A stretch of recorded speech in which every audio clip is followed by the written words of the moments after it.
Hey everyone, let me show you how to install Unity. Go to the official website unity.com. You can find the link in the description.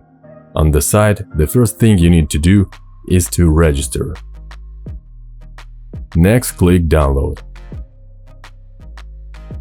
Scroll down a bit. Now we need to download the Unity Hub. This is the manager through which you will install Unity. Choose your operating system and download the file. For me, it's Windows. Once the file has downloaded, run it and install it.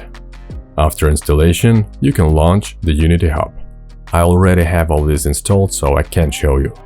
When you first launch the Unity Hub, it will offer you to install Unity Editor. Unity Editor is the very platform for creating games.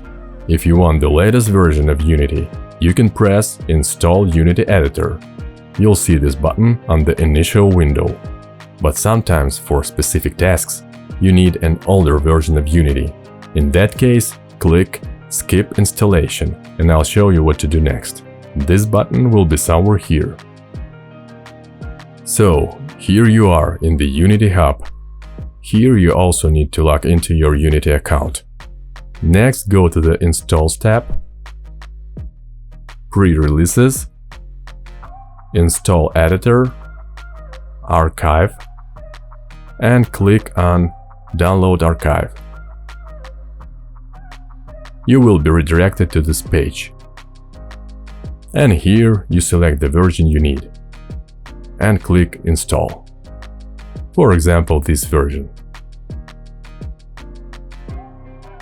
As you can see, the download window opened right away in the Unity Hub. Here you can also select the necessary modules, if you already know what you need.